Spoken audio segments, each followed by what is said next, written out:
اعوذ باللہ من الشیطان الرجیم بسم اللہ الرحمن الرحیم یا صاحب الجمال و یا سید البشر من وجهک المنیر لقد نور القمر لا يمكن الثناء كما كان حقه بعد از خدا بزرگ توئی قصہ مختصر جزا اللہ عنا سیدنا و مولانا محمد صلی اللہ علیہ وآلہ وسلم ما هو اہلہ یا ربی لک الحمد کما ینبغی لجلال وجهک وعظیم سلطانک رب اشرح لی صدری ویسر لی امری واحلل عقدۃ من لسانی یفقہوا قولی رب زدنی علما رب زدنی علما رب زدنی علما۔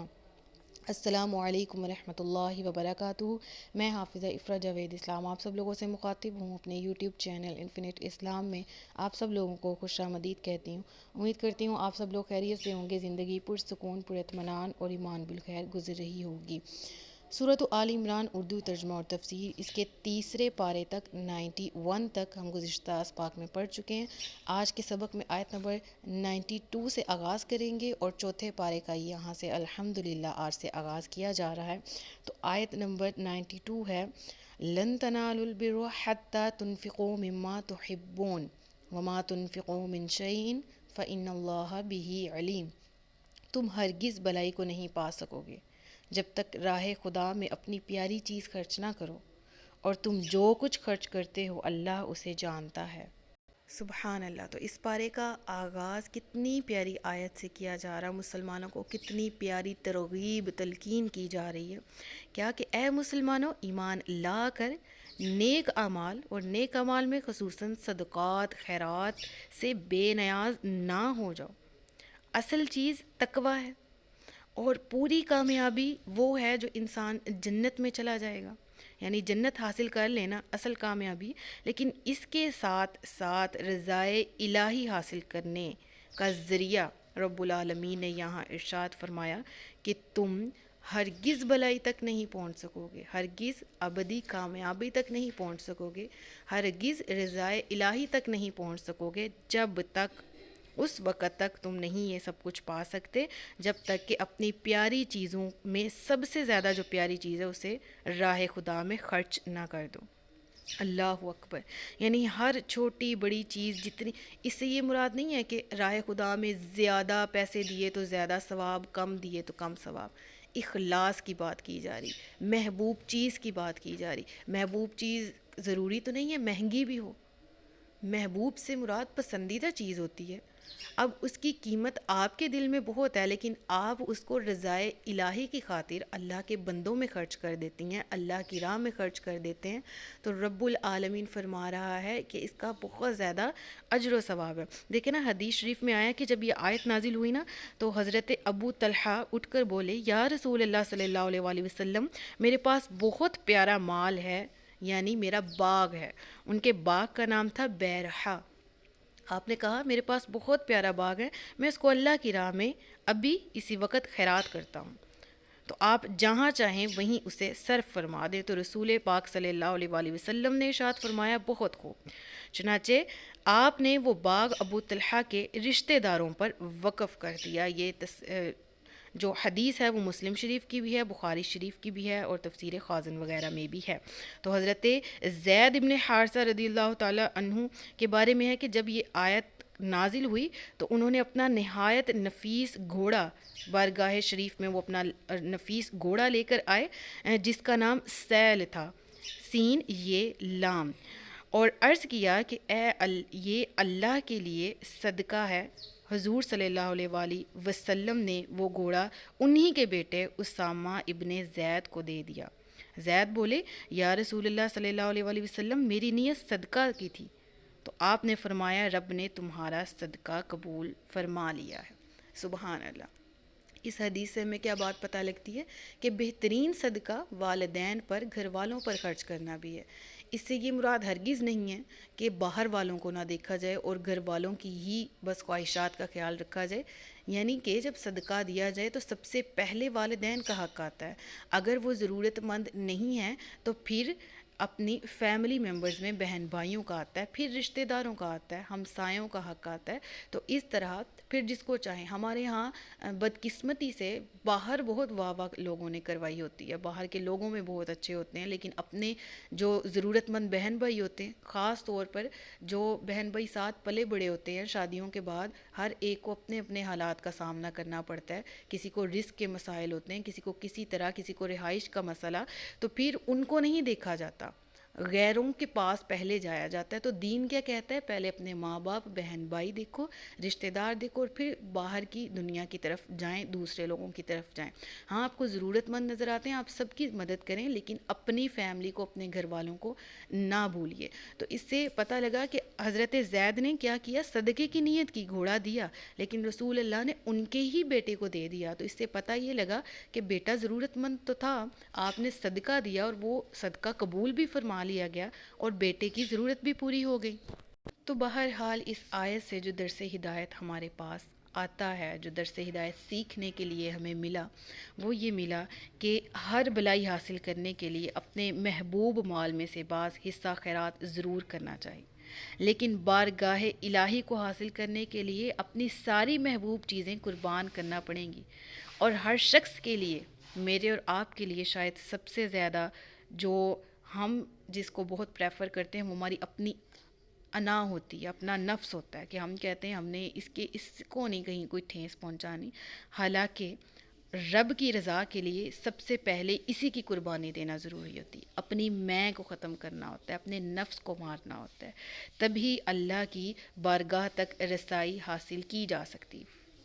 امام شافعی فرماتے ہیں، چلیں یہاں پر ضمناً امام کاشانی کا قول عرض کرنا چاہوں گی کہ وہ فرماتے ہیں کہ رب تعالیٰ کو پانے کا ذریعہ اللہ کے سوا ہر چیز کو چھوڑ دینا ہے. یعنی اس سے مراد یہ ہے کہ جو لہو اور لعب میں ہم پڑے ہوئے ہیں، جو فضولیات میں ہم پڑے ہیں، ہر وہ کام جس میں نہ دنیاوی فائدہ ہے نہ دینی فائدہ ہے، اس کام کو چھوڑ دیں اور رضائے الہی حاصل کرنے کی نیت سے ہر وہ کام کریں کہ جس سے ہم رب کے بہت زیادہ قریب چلے جاتے ہیں. وہ حقوق اللہ میں سے بھی ہو سکتا ہے، وہ حقوق العباد میں سے بھی ہو سکتا ہے. تو جیسے ایک نیام میں دو تلواریں نہیں رہتی، تو اسی طرح ایک دل میں دو محبتیں نہیں رہ سکتی. یا دنیا کی محبت، دنیا کے مال کی محبت، نفس کی محبت انا رہ سکتی ہے، یا اللہ تبارک و تعالیٰ کی ذات سے محبت اور اللہ تبارک و تعالیٰ کی ذات رہ سکتی ہے. تو اب فیصلہ ہم پر ہے اس آیت کے ذریعے آج اپنے دلوں سے پوچھنا ہے کہ ہمارے نزدیک سب سے زیادہ، ہمارے نزدیک جو ہمیں چیز پسند ہے وہ کیا ہے. ہم نے آج سے اسی کو اللہ کی راہ میں صدقہ دینا ہے اور ہم نے اللہ تبارک و تعالیٰ کی رضا پانے کی کوشش کرنی ہے. آیت نمبر 93 ہے، تمام کھانے بنی اسرائیل کے لیے حلال تھے سوائے ان کھانوں کے جو یعقوب نے تورات نازل کیے جانے سے پہلے اپنے اوپر حرام کر لیے تھے. تم فرماؤ تورات لاؤ اور اسے پڑھو اگر تم سچے ہو. اب واقعہ کچھ اس طرح سے ہے کہ تمام کھانے بنی اسرائیل کے لیے حلال تھے سوائے ان کھانوں کے جو یعقوب نے تورات نازل کیے جانے سے پہلے اپنے اوپر حرام کر لیے تھے. یعقوب علیہ الصلاۃ والسلام، جس طرح کہ بنی اسرائیل یعقوب علیہ الصلاۃ والسلام کی اولاد کا لقب ہے. اسرائیل عبرانی زبان کا لفظ ہے جس کے معنی ہے اللہ کا بندہ، اور ایل یعنی کہ اسرائیل بولا جائے تو اس سے مراد حضرت یعقوب علیہ الصلاۃ والسلام ہے. اور بنی اولاد کو کہتے ہیں فیملی کو، نسل کو، خاندان کو. تو بنی اسرائیل مطلب یعقوب علیہ الصلاۃ والسلام کی اولاد، یعنی یعقوب کی اولاد کا لقب بنی اسرائیل ہوا. اب ہوا کچھ یوں تھا کہ حضرت یعقوب علیہ الصلاۃ والسلام جس بیماری کے بارے میں ہمیں بہت سے واقعات پتہ ہیں، ہم سب لوگوں نے تقریباً سن رکھا ہے کہ حضرت یعقوب علیہ الصلاۃ والسلام کو بیماری جیسی آزمائش کا سامنا تھا. تو یہ یاد رہے کہ یہ تمام حضرت موسیٰ کی شریعت، اب سب سے پہلے تو حضرت موسیٰ کی کتاب، آسمانی کتاب نازل ہوئی نا، تو اس سے پہلے کی یہ شریعت کی بات کی جا رہی ہے. یعنی ابھی 4 کی 4 آسمانی کتابیں نازل نہیں ہوئی تھیں. تو یہ تب کا واقعہ ہے کہ جب آپ کو آپ کی بیماری نے بہت زیادہ تنگ کیا ہوا تھا، تو تب آپ نے نظر مانی تھی کہ خدایا اگر مجھے تو اس سے آرام دے دے، یعنی مجھے اس بیماری سے آرام آ جائے، ہو جائے، تو پھر میں اپنی محبوب ترین غذا یعنی اونٹ کا گوشت اور اس کا دودھ حرام کرتا ہوں خود پر. رب تعالیٰ نے آپ کو شفا عطا فرمائی، تو آپ نے منت پوری کرنے کے لیے یہ دونوں چیزیں سے پرہیز کرنا شروع کر دیا، خود پر حرام فرما لی کہ میں اب یہ نہیں کھایا کروں گا، تو اب یہ حرمت آپ تک تھی، تو پھر آپ کی اولاد میں بھی یہ باقی رہی۔ اب یہاں پر ایک کنفیوژن یقیناً آپ سب کے ذہن میں پیدا ہو رہی ہوگی کہ کیا اگر ہم نظر مانیں کہ یہ حلال چیز خود پہ حرام کر لیں تو کیا ایسا ہمارے لیے جائز ہوگا؟ تو دیکھیں، ہم نے نظر والا ٹاپک پورا ایک کور کیا ہوا پیچھے سورۃ البقرہ میں۔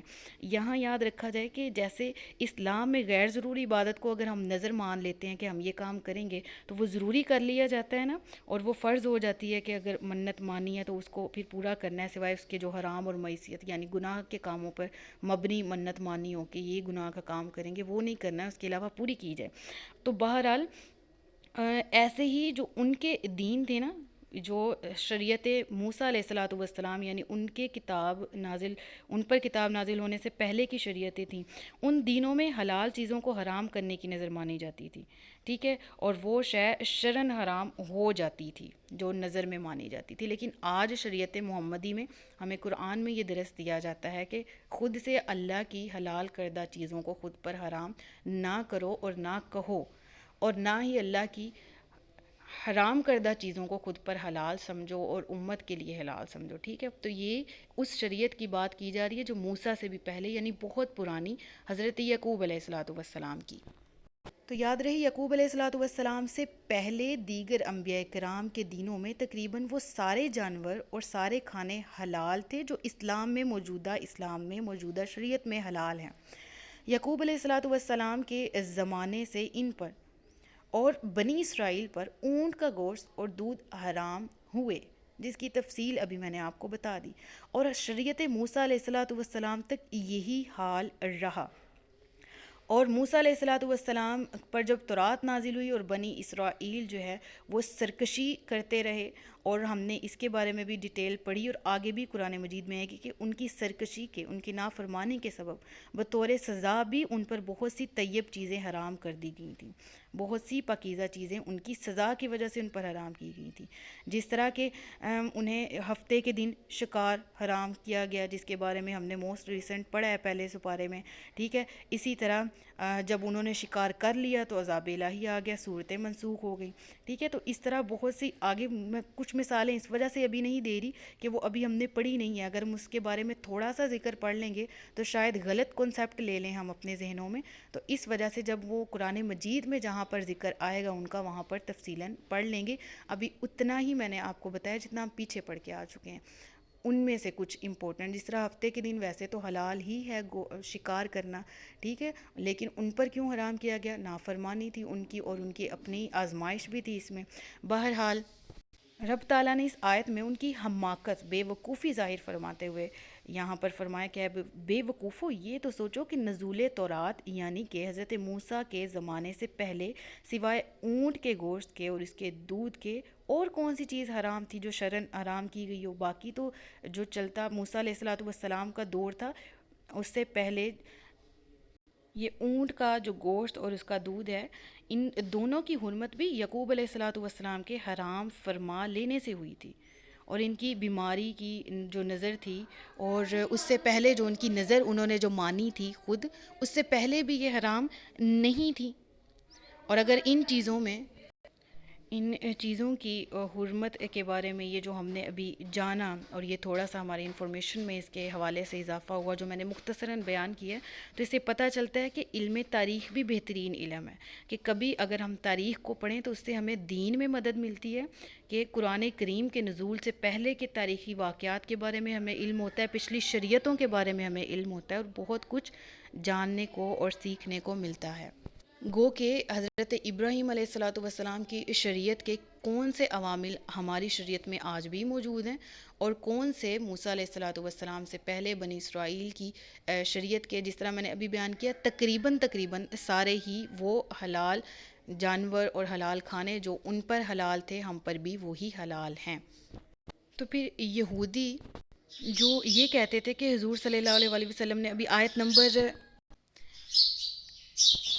68 میں ہم نے پڑھا نا کہ ان اول الناس بابراہیم للذین اتبعوہ وہذا النبی، کہ ابراہیم علیہ الصلوۃ والسلام سے قریب ترین ان کے پیروکار ہیں اور یہ نبی ہیں، مگر آپ کے اعمال دین ابراہیم کے، جس طرح سے اس آیت میں پیچھے جو آیت پڑھی اس کو ریوائز کریے گا، یعنی اس آیت میں اس طرح ذکر تھا کہ ابراہیم علیہ الصلاۃ والسلام کے دین کا تم نام لیتے ہو، یہ شریعت اسلام ابراہیم کا دین ہی تو ہے، اور نبی پاک صلی اللہ علیہ وسلم کا دین، ہمارا دین اسلام ابراہیم کی شریعت سے قریب تر ہے۔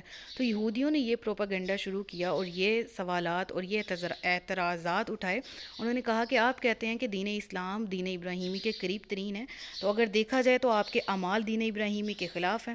حضور صلی اللہ علیہ وسلم نے فرمایا کون سے اعمال تم کہہ رہے ہو کہ یہ خلاف ہیں؟ تو وہ بولے کہ دین ابراہیمی میں اونٹ کا گوشت اور اس کا دودھ جو ہے وہ حرام تھا، مگر آپ کے دین میں وہ حلال ہے۔ تو نبی پاک صلی اللہ علیہ وسلم نے فرمایا کہ تم غلط کہتے ہو، یہ چیزیں دین ابراہیمی میں حلال تھیں۔ تب یہودیوں نے بحث شروع کر دی، تردید شروع کر دی، تو نبی پاک صلی اللہ علیہ وسلم کی تائید میں یہ آیت کریمہ نازل کی گئی، اور یہ آیت کریمہ کا ترجمہ ایک دفعہ پھر پڑھ لیتے ہیں۔ تمام کھانے بنی اسرائیل کے لیے حلال تھے سوائے ان کھانوں کے جو یعقوب نے تورات نازل کیے جانے سے پہلے اپنے اوپر حرام کر لیے۔ تم فرماؤ تورات لاؤ اور اسے پڑھو اگر تم سچے ہو۔ تو آیت نمبر 94 ہے، پھر اس کے بعد بھی جو اللہ پر جھوٹ باندھے تو وہی لوگ ظالم ہیں، یعنی حقیقت کے سامنے آ جانے کے بعد، قرآن کریم میں واضح ہو جانے کے بعد کہ شریعت محمدی کس قدر واضح ہے، کس قدر جو احکامات ہیں وہ حلال ہیں، کس قدر حرام ہیں، اور کس قدر یہ حضرت ابراہیم کی شریعت سے بلونگ کرتی ہے، کس طرح تعلق رکھتی ہے۔ جیسے کہ ختنہ، مرد حضرات کا ختنہ کرنا، اور کعبۃ اللہ کی طرف سب مسلمانوں کا نماز پڑھنا، حج کرنا، قربانی کرنا، مقام ابراہیم کا احترام کرنا، داڑھی رکھنا، مونچھوں کو ترشوانا وغیرہ، یہ تمام مسائل حضرت ابراہیم علیہ الصلاۃ والسلام کی ہی سنت ہیں، اور ہم بھی اس کی پیروی کرتے ہیں۔ تو اسی طرح پھر حق آ جانے کے بعد بھی اگر یہودی جھگڑا کریں اور اللہ پر جھوٹ باندھیں کہ وہ والی شریعت میں یہ حرام تھا یا یہ حلال تھا، جان بوجھ کر اپنے آپ سے ایڈیشن کریں یا اپنی طرف سے حق بات کو چھپائیں، تو یہی لوگ ظالم ہیں۔ ظالم سے مراد یہ خود پر ظلم کرنے والے ہیں، اپنا ہی نقصان کرنے والے ہیں۔ اے محبوب تم فرما دو اللہ نے سچ فرمایا، لہٰذا تم ابراہیم کے دین پر چلو جو ہر باطل سے جدا تھے اور وہ مشرکوں میں سے نہ تھے۔ آیت نمبر 95 ہے، یعنی کہ پھر تلقین کی گئی کہ اے نبی صلی اللہ علیہ وسلم، یہی جھوٹے ہیں، یہی من گڑت قصے کہانیاں پرانی لے کر آتے ہیں، اور حالانکہ اللہ تبارک و تعالیٰ نے حق واضح فرما دیا، اور اس پچھلی سے پچھلی آیت کے ذریعے ہم نے پڑھ بھی لیا کہ تمام کھانے انکلوڈنگ یہ اونٹ کا گوشت بھی اور دودھ بھی حلال ہی تھا پچھلی شریعتوں پر بھی اور شریعت محمدی صلی اللہ علیہ وسلم پہ بھی۔ تو اس چیز کو بہانہ بنا کر دین اسلام کو دین ابراہیم کے خلاف کہنا